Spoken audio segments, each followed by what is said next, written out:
Welcome to the Dr. Mudgil podcast. This is episode 152, and we are smack dab in the middle of October here. Lots of great sports stuff here happening in New York. The Mets and Yankees are both in their divisional series. Yankees are fared a little bit better than the Mets. Mets had a tough loss yesterday, but I'm a Mets fan. I've been a Mets fan my whole life. So rooting hard for the Mets. We're down, but we're not out. So plenty more baseball to be played. But it would be amazing. I think it'd be amazing for all of us New Yorkers to have a Subway Series. I know everyone has their collective fingers crossed. Hopefully that can happen. The basketball preseason has started. The Knicks are looking damn good. So that's great for us Knicks fans. Excited for a great season. Just got some tickets to the home opener. Going to take my middle guy. It was his birthday. I'm sorry, my little guy. It was his birthday last week. But I'm taking him and my kids and some of their friends and stuff to the season opener. So excited for that. Lots of good stuff. Unfortunately, the Giants and the Jets suck, but that's been the case for a while. But anyways, back to the task at hand. So this podcast is going to be kind of like another Thoughts of the Week style podcast. Just to look a little bit of background. The second Monday of every month, I teach the dermatology residents at Mount Sinai Hospital, which is where I trained. I finished my residency there in 2006, many moons ago, like 18 years ago. But I've been doing it literally since I think I started in 2007. So I've been there for a long time. I guess, what is that? 17 years I've been doing it. So every second Monday of the month, I go and it's a clinic. It's a resident clinic, and basically the residents see the patients, and the attending physicians like myself go over like treatment plans and just various teaching points, etc. with the residents, and it's fun. It's a fun thing to do. The interesting thing is, as the years have gone on, Mount Sinai it's always been a great residency program, but it was a pretty small program when I was there. There were 9 of us in total. There were 3 people in my class. There were 3 people in the class ahead of me, or maybe 4 people. There were 2 people in the class ahead of that. Something like that. I can't remember the exact breakdown, but there were 9 of us. I think one year there were 10 of us. Now the residency has expanded and merged with another program, and they're like, I don't know how many, but there must be like almost 30 residents at this point. And usually, back in the day, I would see the same residents more or less, or it would be the same cohort of residents. So I'd see residents multiple times. But now sometimes someone who's like a second or third year resident, I'm meeting them for the very first time when I'm in clinic, which is interesting. The program it's a very well-renowned program. It's gotten much bigger. They're very research-focused now, but it's a great clinical training program. I really learned a ton as a resident, and I owe a lot to Mount Sinai Hospital, which is why I still volunteer there to teach residents. But I had an interesting conversation with one of the residents this past week, which I wanted to share with you guys. So this was, I think she was a first-year dermatology resident. So she was in her second year of residency. You do 1 year of internal medicine before you start dermatology. And I think she was a first-year dermatology resident. Lovely human, really, really kind, nice, smart person. And between patients, there was like a little bit of a lull. We were just kind of bullshitting. I was just kind of getting to know her a little bit because it was my first time meeting her. And it turns out she's a native. She's a New York City native. And she went to a high school called Hunter High School. And, Hunter High School is like, it's one of the elite public schools in New York City. You have to be like really, really smart to go there. And all the kids who I've met through the years who have gone there are all like, very, very, very bright human beings.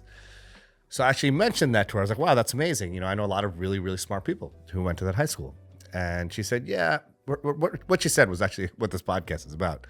She said, yeah, but, most of us end up just, being pretty average at the end of the day. And I was like, wow. I was like, it was a very, very humble comment. So I appreciated how humble she was. But part of me was like, wow, that's kind of like a deflating comment. It's a little self-deprecating as well. And I don't know, for some reason I've been thinking about it since then. And I know my ride home that day, I was thinking about it, and I was like, wow, this is someone who is incredibly accomplished. She went to a great university, obviously did very well there, got into a United States allopathic, like MD medical school, which is very hard to do. And, so that's a huge accomplishment. And then she obviously excelled in medical school. She must have done amazingly well in order to match into dermatology, which is one of the hardest residencies to match into. And not only that, then she matched into Mount Sinai Dermatology, which is one of the top programs, in the country. And I was like, wow, this is certainly not someone who is an average human being. And on top of that, she's a mom. She has 2 kids. I mean, just checking all the boxes like 10 times. I was like, wow. And I was thinking to myself, this is not an average human at all. This is like literally top 0.1% human being, someone who's accomplished so much, so young, and has so much ahead of her. And the more I thought about this, the more I realized that, first of all, she obviously holds herself to a very high standard, which, I think most of us, most folks who are accomplished do. It's not like, you're always, kind of comparing yourself to your peers, but more so like you're looking to people who have, achieved more than you have, people that you aspire to be more like, etc. But it had me thinking. So what, I did convey to her, I was like, listen, you're like hardly average. You're like an amazing person. You should be very proud of yourself, which you should be. But the point is this, I've talked about this a lot with like fitness goals and, whatever your goals may be. Sometimes you got to pat yourself on the back a little bit and be like, wow, it's amazing. I worked so hard and it's amazing that I accomplished this thing or whatever it may be, whether it be like, whatever the goal may be, like a fitness goal or an academic goal or a financial goal, whatever it is, it could be anything. But the important thing, and, this is something that I was thinking about with this particular conversation is, you don't like get into shape to get out of shape. You don't become successful to become unsuccessful. So I do think, she does deserve to give herself a little bit of a pat on the back. She's very accomplished and an amazing person, has a very, very bright future. But you should acknowledge the success that you have, which was what I was conveying to her. But, then use that plateau of success to launch yourself further. So going back to fitness, like no one gets into shape to get out of shape. Once you hit like a certain level of fitness, then like, you set a bigger and better goal for yourself. And then once you hit that bigger and better goal, then you set an even bigger and an even better goal for yourself. And, that's how you grow as a human being. So the point of this podcast, which actually I've gotten lost with what the exact point is.